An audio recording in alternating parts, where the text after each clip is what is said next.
Richard Southern joins us again inside where it is dry. Sorry, Adam. He did. He looked very moist. We got to bring Adam in and towel him down, I think. Yeah. I felt sorry for him. He's going to need that. Now, you mentioned this just before the break, and I was thinking about it. You don't realize how much you rely on your cell phone until you can't get service. And there are a few places now where you just can't get it.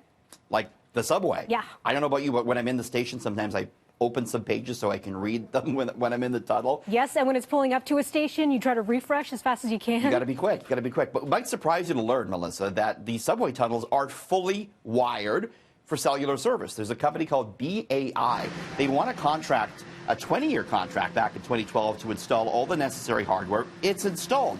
However, only Freedom Mobile lets its users. I know. So that's why you do see the odd person in the tunnel talking on their phone.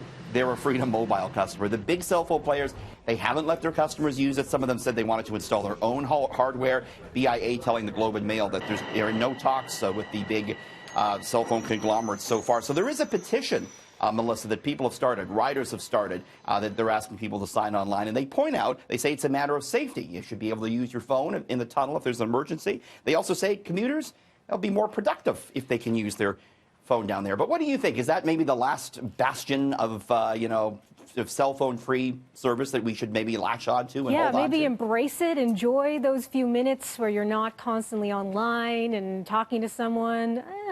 But my Twitter notifications, I need to see what's going on. I know, I'm pretty stuck on those too. Now, we're in the middle of a federal election campaign, which you would see on your cell phone if you can get on there.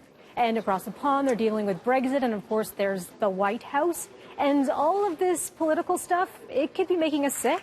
Political events, like the Canadian federal election, can take a serious toll on mental health, according to two reports in two separate medical journals, Melissa. People who are already psychologically vulnerable may be particularly at risk for mental episodes when watching political events unfold. The journal BMJ case reports detailed a case out of Britain whereby a middle-aged man with no prior history for this was brought to hospital in an acute psychotic state 3 weeks after the Brexit vote. Oh, my goodness. I know, he was confused, agitated, had disorganized speech, heard voices. His wife said he was like this ever since the referendum. He made a full recovery, but doctors said it was linked to all the politics. Another report out of the States finds 40% of adults say politics stresses them out. A quarter of Americans say they've lost friends because of it. So this is why, even though I do love politics like I know you do, Melissa, and I'm all into, city votes 2019. Of course.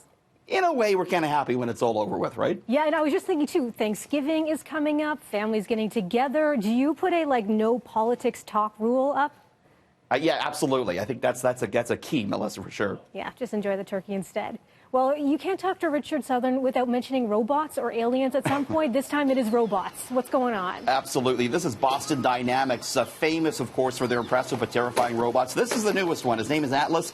He's an expert gymnast, believe it or not. Yes, the bipedal robot does a handstand, rolls around, even does a few jumping twists, all without losing its balance. Boston Dynamics says the robot can complete a flawless routine 80% of the time. So who knows, maybe we'll have the robot Olympics at some point. Slow motion. Is there a practical use for that? It's something. It is creepy. Well, thanks for that. And have a great night, Richard. Thank you.